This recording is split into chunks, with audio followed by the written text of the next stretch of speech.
Les forces armées de la RDC ont activé la force de frappe sur le M23 appuyé en armes par le Rwanda. Au moins un avion de chasse de type Sukhoi a effectué jeudi 2 bombardements contre des positions du M23 dans le territoire de Nyiragongo.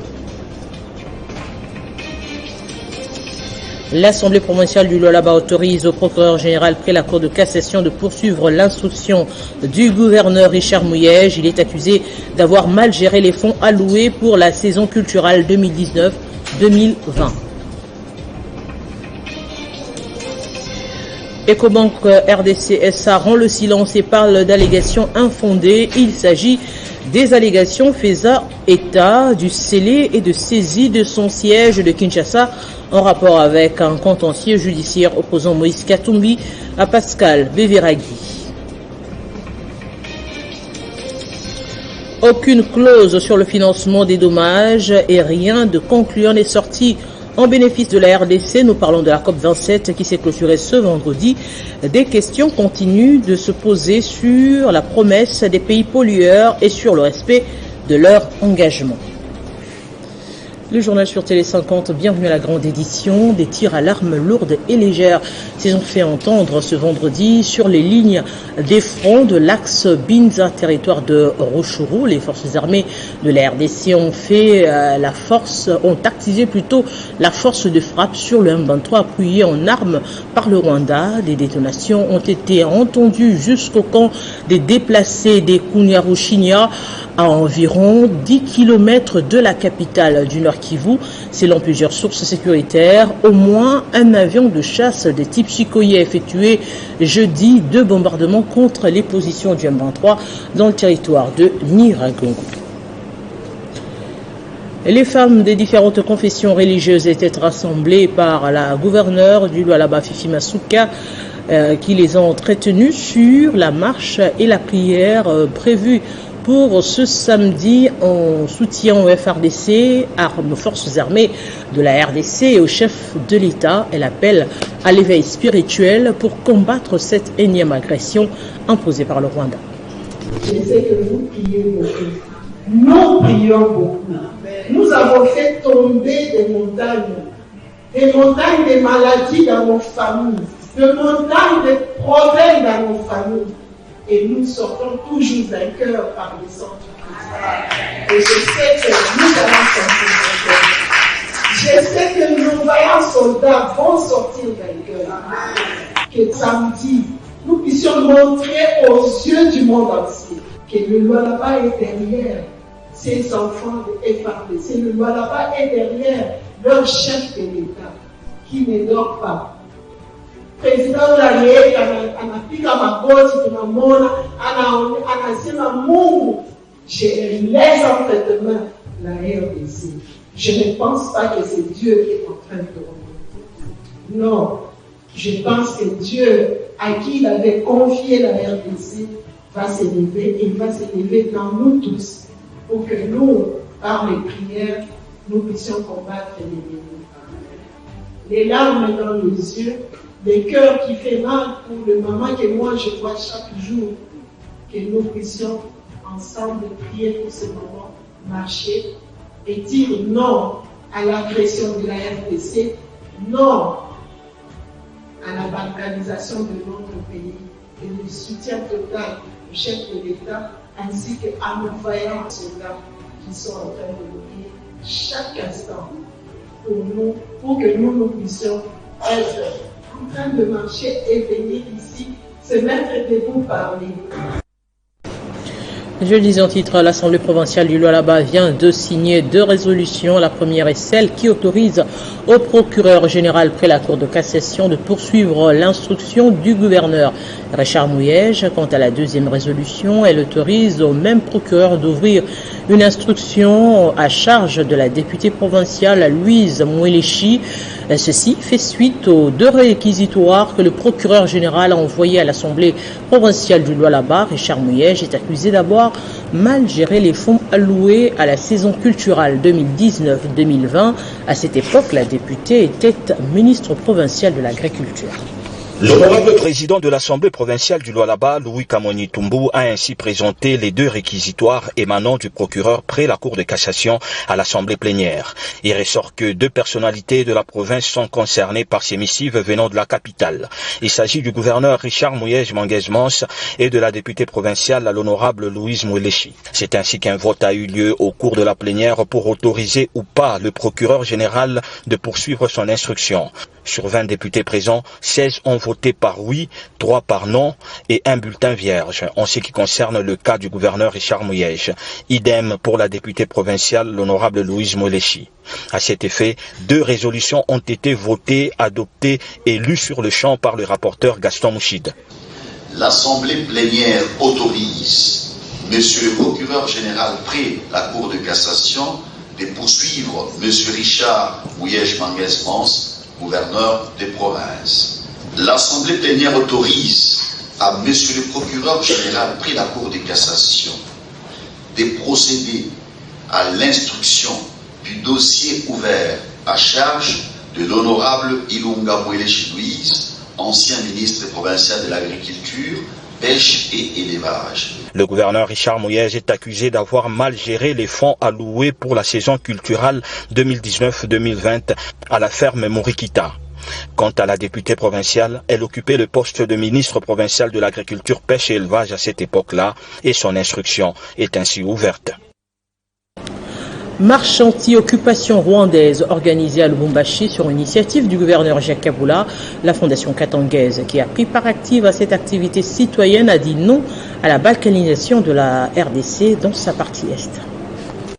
C'est par les bâtiments du 30 juin, siège de l'Assemblée provinciale du Haut-Katanga, que la marche citoyenne en faveur des FRDC et du chef de l'État a démarré. Parmi les personnalités présentes, les présidents de l'Assemblée provinciale du Haut-Katanga, Michel Katebengoy, aux côtés du gouverneur des provinces Jacques Kiabula Katwe et de l'ambassadeur itinérant du chef de l'État, Dani Banza. De nombreuses personnes ont pris part à cette marche pour dire non à la balkanisation de la RDC dans sa partie Est. Parmi les forces vives, une présence remarquable de la fondation katangaise. Nous avons voulu aussi compatir avec nos frères de l'Est qui ont beaucoup souffert contre cette guerre d'atrocité.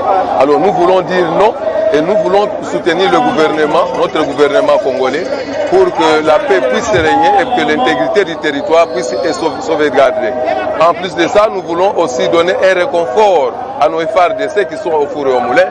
Vous savez, la guerre c'est la guerre ne choisit pas. Alors nous devons marcher et surtout démontrer devant la face du monde, devant la communauté internationale, que le Congo est contre cette guerre qui lui a été imposée. Nous disons non à cette guerre, sinon demain nous serons aussi au Rwanda.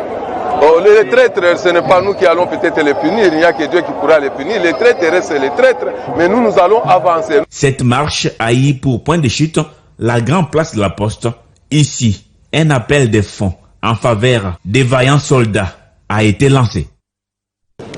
Et dans l'optique d'un soutien aux forces armées face à l'agression rwandaise que subit le pays, le gouverneur du Haut-Katanga a visité ce vendredi le commandement de la 2e zone de défense. Des questions sécuritaires y ont été abordées pour la protection de l'intégrité territoriale. En sa qualité du représentant du chef de l'État en province, le chef de l'exécutif provincial encourage les forces de sécurité et de défense dans leur bataille engagée sur le front contre le mouvement rebelle du M23 soutenu par le Rwanda. Jacques Kiabula Katwe s'est rendu ce vendredi au bureau de la 2e zone de défense où il a été accueilli par le lieutenant-général Massungu Pacifique, entouré de ses adjoints. Leur entretien a porté sur les dispositifs sécuritaires qui garantissent la sécurité de la population et de ses biens. Nous avons passé en revue la situation sécuritaire sur la zone qu'il couvre, mais aussi particulièrement sur la ville de Lubumbashi. Et il y a quoi se rassurer que les dispositions sécuritaires sont très bien renforcées. L'autorité provinciale a transmis des encouragements venant des forces vives de sa province et manifesté la veille à travers une marche de soutien et a marqué sa totale désapprobation des débordements constatés. Tout s'est bien passé en dépit de quelques incidents que nous condamnons. D'ailleurs, nous promettons de punir tous ceux qui sont auteurs de ces actes parce que la justice doit faire son travail. Nous sommes dans un état de droit prôné par le président de la République. Bien avant, le gouverneur Jacques Kaboula Katwe a rendu ses derniers hommages à Richard Issam Kapen Ambang, ancien membre de la chancellerie des ordres nationaux, décédé il y a peu. C'était à l'espace Bali Square. L'autorité provinciale a déposé sa gerbe de fleurs et s'est recueillie devant la dépouille du défunt. Ce vendredi, Télé 50 a ouvert ses portes à Tribune des femmes des médias. Cette structure regroupant les femmes journalistes était venue s'imprégner du déroulement des activités allant du traitement à la diffusion des informations. Elle a, à cette occasion, sollicité le parrainage de Jean-Marie Kassamba dans sa double casquette de patron de cette entreprise de presse et de président de l'Union nationale de la presse du Congo, ville de Kinshasa. Cette visite intervient en prélude de la Journée internationale de la télévision, célébrée le 21 novembre de chaque année. Du portillon de l'espace 50 à la salle de montage, passant par la régie finale, les plateaux de tournage, les rédactions télé et radio et le service web, les sociétaires de l'ONG Tribune des femmes des médias ont découvert le fonctionnement de ce média d'information générale à vocation nationaliste et panafricaniste. Alors, vous avez les écrans. Honneur aux dames, c'est son directeur général, Jean-Marie Kassamba, qui les accueille et guide leur visite. Vif moment d'émotion à l'issue de cette visite guidée qui leur a permis de s'imprégner la qualité du travail accompli par Télé 50. Elle salue la contribution de son géniteur au rayonnement du paysage médiatique congolais. La Journée internationale de la télévision, que nous nous sommes dit de pouvoir faire la ronde dans l'une des chaînes qui a déjà vendu l'image et qui honore la communication. Dans nos échanges avec Jean-Marie Kassamba, c'était juste pour nous édifier et puis renchérir notre parcours également en tant que journaliste. Voilà. On fait appel d'abord à toutes ces journalistes-là, comme on le dit chez nous, c'est Tribune de femmes de médias. En soi, nous regorgeons la synergie des femmes de médias. Alors pour faire appel à toutes ces femmes-là de travailler comme il se doit, le directeur Jean-Marie Kassamba nous a dit qu'il faudrait être professionnel. Nourris par de sages conseils et encouragements recueillis, les sociétaires de l'ONG Tribune des femmes des médias sont repartis avec l'assurance d'un accompagnement permanent du patron de la presse de Kinshasa, Jean-Marie Kassamba, à leurs différentes activités. Du mardi 15 au jeudi 17 novembre, le ministre des Infrastructures et Travaux publics Alexis Guizaro a été dans la province du Congo central où il a inspecté les travaux réalisés par la concession sur cette partie de la route nationale numéro 1. Le ministre a parcouru les 560 km de cette route en compagnie de son maître d'ouvrage délégué, l'agence congolaise des grands travaux. Sur la route Kinshasa, Matadi, Boma-Mwanda, longue des 560 km, seuls les 10 derniers kilomètres à l'entrée de la ville côtière de Mwanda sont encore en terre et les travaux s'y font pour un revêtement avant la venue d'intenses pluies. Voilà les constats généraux tirés par le ministre en charge des infrastructures lors de cette visite de 3 jours passée dans le Congo central. Les 550 autres kilomètres sont revêtus soit d'un enduit monocouche, soit d'une couche de roulement en béton bitumé complète. Mise en concession par un contrat signé en 2010 et renouvelé en 2015, ces tronçons de la route nationale numéro 1 est entre les mains de la Société des péages au Congo qui exécute les travaux de réhabilitation et d'entretien. Le ministre, au deuxième jour, s'est entretenu avec le gouverneur de la province qui souhaite plus d'apport de la concession dans son entité. Au dernier jour de son séjour, sous les explications de la chef des missions de contrôle de l'agence congolaise des grands travaux, le ministre a mis les caps vers la ville de Boma. De cette étape, l'on retient notamment que la route complètement asphaltée au début de l'année 2021 sur le 98 km jusqu'à l'entrée de la ville est encore en bon état. Immédiatement après, les ministres a poursuivi vers Mwanda. Sur les 106 km du trajet, juste une dizaine est encore en terre et des travaux s'y font. Et puis la ministre de la Transformation professionnelle séjourne dans la province du Kasaï-Oriental. Antoinette Kipoulou va procéder au lancement des travaux des constructions des centres dans cette partie et encourager certains lauréats formés sur la maçonnerie par Enabel dans le cadre du projet Éducor Éducation Kasaï-Oriental. À son arrivée hier, jeudi 17 novembre, à Mbujimayi, chef-lieu de la province du Kasaï-Oriental, Antoinette Kipoulou a été accueillie par plusieurs officiels, cadres et agents du ministère de la Formation professionnelle et métiers, conduits par la directrice provinciale. Juste après, le cortège de la patronne de la formation professionnelle s'était branlé vers l'hôtel du gouvernorat de la province où Antoinette Kipoulou a été reçue par la vice-gouverneure Julie Kalinga. À en croire la ministre de la Formation professionnelle et métiers, pendant sa 3e mission dans l'espace Kasaï, elle va encourager 31 lauréats, dont 10 femmes formées au centre d'application Makala, en tant qu'incubateur dans le cadre du projet Éducation au Kasaï-Oriental Éducor, subventionné par Enabel, l'agence belge de coopération, et donner aussi le go aux travaux de construction de centres de formation dans le but de matérialiser la vision du chef de l'État Félix Tshisekedi.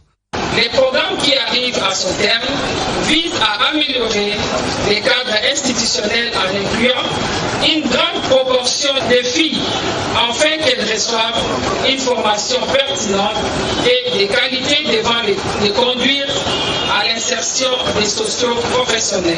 Antoinette Kipoulou n'a pas manqué de rappeler la ferme vision du président de la République de créer une classe moyenne en RDC par la formation qualitative et quantitative des hommes et des femmes de métier.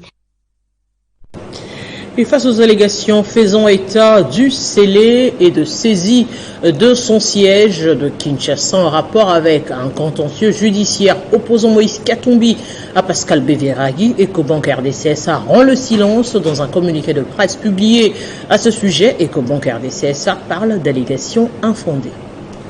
Dans un communiqué rendu public, Ecobank RDC SCA a tenu formellement à démentir cette information et à souligner que son siège n'a fait l'objet d'aucune saisie et d'aucun scellé et que ses employés n'ont nullement été mis en congé technique, scénario inimaginable au vu de ce que Ecobank représente en tant que banque en République démocratique du Congo.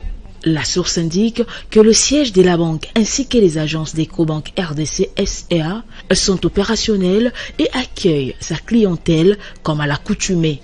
À ce jour, les portes de la banque demeurent donc ouvertes à la clientèle et ses employés totalement à la disposition de cette dernière. En outre, Ecobank RDC SA tient néanmoins à préciser qu'elle fait l'objet d'actions en justice depuis près de 2 ans à la suite de l'exécution fin 2020 en faveur de la société Astalia Ltd d'une saisie opérée par cette dernière sur les avoirs de la société NB Mining Africa SCA. La banque agit en tant que tierce saisie sur base d'une décision de justice exécutoire sur minute rendue par le tribunal de commerce de Kinshasa-Gombe. Elle ne peut être tenue pour débitrice des sommes ayant fait l'objet de la dite exécution. Pour ces raisons, toutes les procédures initiées dans ces cadres, au pénal comme au civil, se sont avérées infructueuses.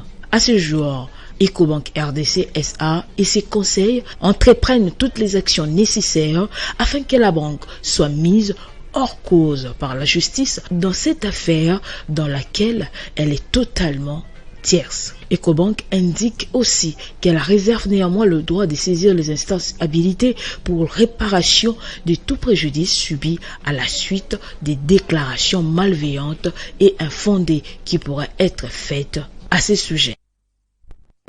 Et à l'Équateur, ce vendredi, la ville de Mbandaka a été réveillée par la marche pacifique des forces vives représentant les populations de 7 territoires qui composent l'actuelle province de l'Équateur, y compris son chef-lieu Mbandaka, qui par ce geste s'aligne pour dénoncer ce qu'elle qualifie de démarche occulte pour réhabiliter les anciens députés provinciaux à la base du mouvement de déstabilisation que la province a failli connaître. Un mot adressé au chef de l'État a été déposé auprès de la présidente de l'Assemblée provinciale. Il s'agit d'une marche des protestations contre certains leaders du Grand Équateur. La population de cet territoire de la province de l'Équateur dénonce ce qu'il qualifie d'ingérence dans les affaires internes de la province qui dirige Bobo Boloko.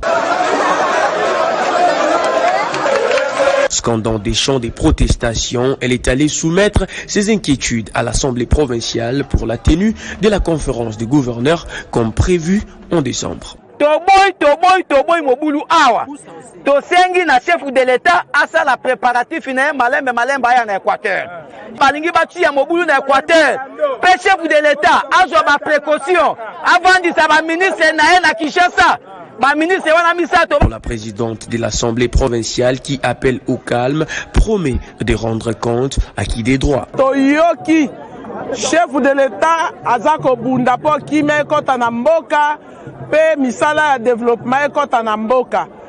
Kasi natango oyo alingi Mobulu te. Toyambi na bokebi penza mana maso boyebisi biso pe kokomela mokonzi ya mboka na nzela na biso zambi tozali balobeli oya solo penza.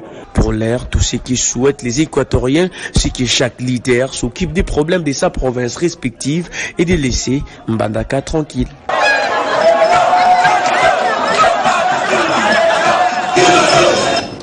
Et en réaction à la marche organisée ce vendredi à Mbandaka, la jeunesse de la province de l'Équateur vivant à Kinshasa s'insurge contre les commanditaires. Dans une déclaration, ils disent non à l'instrumentalisation de jeunes et appellent à la vigilance du chef de l'État sur cette situation qui tend à fragiliser, selon elle, la cohésion nationale. C'est avec beaucoup de regrets que nous suivons actuellement ce qui se passe à l'Équateur. Le gouverneur Bobo Boloko a mobilisé les gens pour envahir le riz de la ville de Mbandaka pour tenir des propos xénophobes contre nos frères congolais. Cet acte ne peut jamais passer à l'Équateur.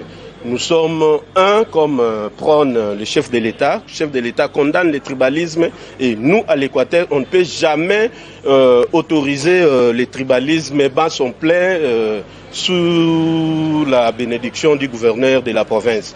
Voilà pourquoi nous sommes réunis aujourd'hui pour condamner cet acte ignoble qu'on ne peut jamais accepter. Que ça se passe à l'Équateur. Ce sont les conseillers du gouverneur, les gens, les services d'appoint du cabinet du gouverneur qui sont dans ces images. Il n'y a pas la population là-bas. Ce sont des cadres, les agents de l'État qui ont marché pour tenir des propos xénophobes contre nos frères. Voilà pourquoi nous condamnons.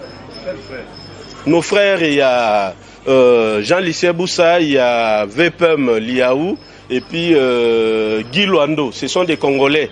Et ils ont le droit de vivre là où ils veulent. Voilà. La sécurité routière, les activités de réparation du feu de signalisation se poursuivent à Kinshasa. Des travaux exécutés par Women's Technology. Ce vendredi, l'ingénieure Thérèse Kirongozi, directrice générale de cette entreprise, et son équipe étaient au rond-point Mandela pour la relance à quelques jours dès la journée mondiale des victimes des accidents de circulation. Il est midi. Sous les chauds soleils de Kinshasa, l'équipe d'ingénieurs de Women Technology se déploie au rond-point Mandela.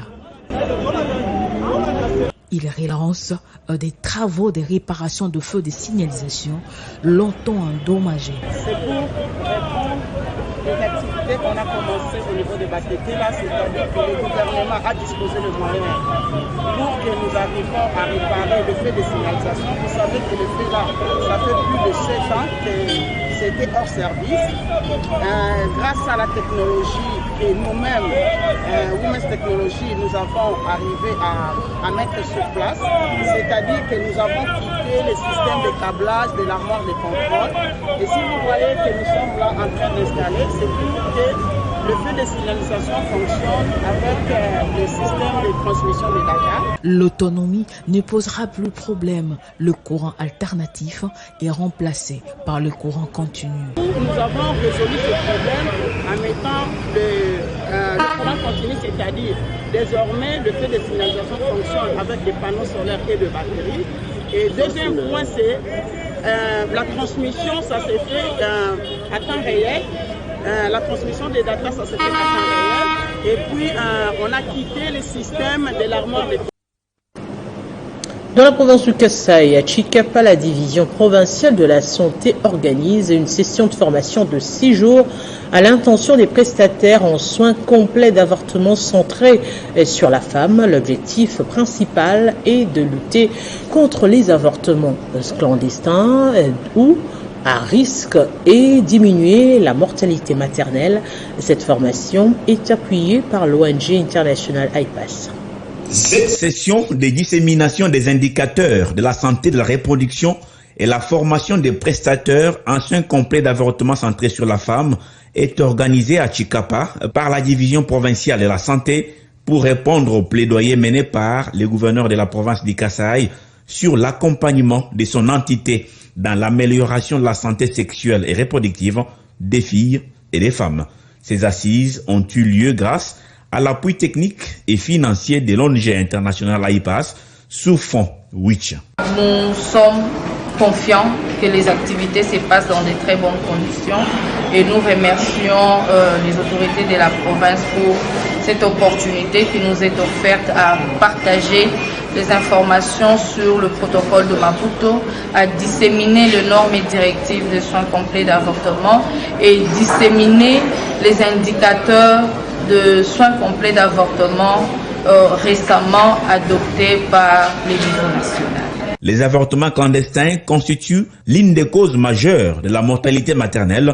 Cette équipe, une fois formée, ira aussi former d'autres prestataires. On a préféré d'abord renforcer les capacités des acteurs de la ville. Et puisque le problème c'est avec beaucoup d'acuité dans les milieux urbains. Quand ils seront formés, nous allons chercher les moyens. Nous allons mobiliser les ressources financières pour qu'ils aillent former aussi les autres. Cette session de formation va du 18 au 23 novembre en cours. L'Université officielle de Bukavu abrite les assises de la 3e journée doctorale issue du consortium universitaire pour le 3e cycle en médecine venu des Butembo, Goma et Bukavu. Doctorants, chefs de travaux et chercheurs se retrouvent pour passer en revue les travaux de recherche, des thèses en cours pour les candidats futurs professeurs en médecine. C'est une journée doctorale qui vaut son pesant d'or au vu de sa dimension. Organisée par les consortiums universitaires pour le 3e cycle en médecine, regroupant en son sein des doctorants, chefs de travaux et chercheurs, issus des 3 universités, notamment l'Université officielle de Bukavu, l'Université de Goma et l'Université catholique de Grabin. Objectif, offrir aux doctorants de ces 3 universités un espace pour présenter leurs recherches doctorales en vue de recevoir des critiques susceptibles de les aider dans leur parcours. Ils vont partager les idées, ils vont partager les expériences. Mon souci est qu'ils s'approprient ces journées pour qu'à la fin de ces journées, il y ait un plus par rapport à leur savoir. Et pour qu'enfin on arrive à former des médecins capables de relever les défis liés à la carence des enseignants et des médecins compétents. Ces assises de 2 jours constituent également l'occasion pour les participants de partager et diffuser les conclusions résultant des problèmes sur lesquels portent leurs recherches. Ce sont ces recherches qui vont formuler de nouvelles recommandations qui seront appliquées dans la communauté. L'objectif ultime, c'est améliorer la prise en charge de nos patients à travers les résultats qui seront sortis de toutes ces recherches. Cette 3e journée doctorale a été précédée de l'évaluation des médecins en spécialisation en vue de la validation de leur année de formation. Double cérémonie ce vendredi à Goma, l'Université libre des pays des Grands Lacs. Il s'agit d'abord de la présentation de sa bibliothèque universitaire qui compte ce jour plus de 31 000 ouvrages et puis le vernissage de plusieurs livres écrits par les enseignants et chercheurs de l'ULPGL Goma. Présenter la bibliothèque universitaire de l'Université libre des pays des Grands Lacs Goma. Voilà l'objectif de cette cérémonie tenue sur place à l'ULPGL. Prof Kennedy Kihangi Bindu, recteur intérimaire et secrétaire général académique de cet établissement, précise qu'il était important de faire cette présentation pour permettre aux étudiants et enseignants de toutes les institutions de venir lire les livres pour leur bonne connaissance. La première raison, c'était d'abord de pouvoir porter à la connaissance du grand public que l'ULPGL a une bibliothèque qui fonctionne Et cette bibliothèque offre des opportunités que nous voulons mettre à la portée de tous les publics, mais aussi d'autres universités de la place, c'est-à-dire des universités du LPG, d'autres universités et des lecteurs libres. Toujours dans la même optique, c'est que nous puissions porter aussi à la connaissance du public qu'il y a certaines publications qui ont été faites à l'ULPG par les enseignants de l'ULPG, ils ont écrit sur différentes thématiques. Et là, nous avons pensé qu'il faut aussi mettre à la connaissance du grand public ces publications. À l'occasion de la présentation de la bibliothèque de l'ULPG Goma, Désiré Kabale, directeur des livres pour les Grands Lacs de Bukavu, a été invité pour parler de l'importance du livre et des maisons d'édition en milieu universitaire à l'ère de LMD. Autre temps fort de cette cérémonie, sur le vernissage des 19 ouvrages par le recteur ad intérim de l'ULPG Goma, écrits par les enseignants et chercheurs de cette institution pendant 2 années académiques, soit 2020-2021 et 2021-2022. Le week-end dernier a été sans repos pour la fondation Bahati Bassem Emmanuel. 10 installations des cellules de base successives ont eu lieu, l'une au quartier Kindele et l'autre au Kankokolo. Benjamin Moudiata nous fait revivre les 2 événements. Encore et toujours, dans sa politique de proximité avec ses membres et le désir de conquérir Kinshasa en général, la fondation Bahati Bassem Emmanuel, conduite par son président Emmanuel Bahati, a effectué 2 successives descentes hautes en couleur à Kindele et au Kankokolo dans les cadres d'installation des cellules de base. Suivant l'idéologie de l'autorité morale de AFDCA, Modeste Bahati Lukebo, la fondation Bahati Bassem Emmanuel ne jure que sur la réélection de Félix Tshisekedi en 2023. Emmanuel Bahati a donc lancé un appel à l'enrôlement massif de ses membres qui démarre le mois prochain. Nous sommes venus parce que nous devons suivre les mots d'ordre de notre autorité morale, l'honorable Bahati Lukebo Modeste, qui veut à ce qu'on ne puisse pas avoir une seule parcelle sans le drapeau AFDC, une seule parcelle sans un camarade et membre de l'AFDC. Que l'AFDC est en train de soutenir le chef de l'État, son Excellence Félix Antoine Tshisekedi Tshilombo. Nous sommes là pour la réélection de son Excellence Félix Antoine Tshisekedi Tshilombo en 2023. Signalons que les dites descentes ont été couronnées par la remise de différents articles selon les doléances enregistrées par chacune des cellules, notamment les t-shirts de la fondation, les vareuses et ballons pour la jeunesse, les semences pour les maraîchères, les matériels de salubrité, les arrosoirs et des enveloppes à d'autres personnes, pour ne citer que cela. La COP27 se clôture sans que la République démocratique du Congo, représentée à Sharm el-Sheikh comme pays solution, n'ait gain de cause. Aucune clause sur le financement des dommages et rien des concluants n'y serait sorti en bénéfice de la RDC, pays possesseur du premier poumon de la planète. Des questions continuent de se poser sur les promesses des pays pollueurs, sur le respect de leur engagement, car tout porte à croire que pour la RDC, la COP27 n'aurait servi à rien. Le rappel des principaux titres. Les forces armées de la RDC ont activé la force de frappe sur le M23 appuyé en armes par le Rwanda. Au moins un avion de chasse de type Sukhoi a effectué jeudi 2 bombardements contre des positions du M23 dans le territoire de Nyiragongo. L'Assemblée provinciale du Lualaba autorise au procureur général près la Cour de cassation de poursuivre l'instruction du gouverneur Richard Mouyège. Il est accusé d'avoir mal géré les fonds alloués pour la saison culturelle 2019-2020.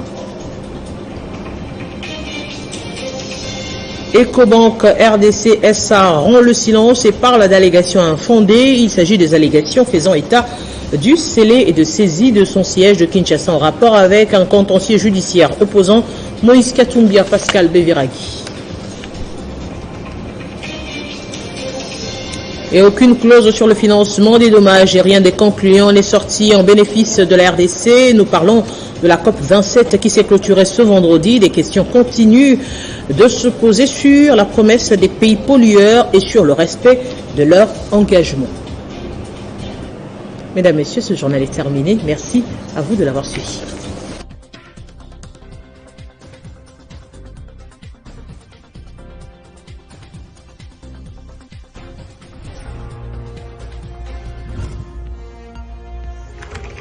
l'actualité reste en continu.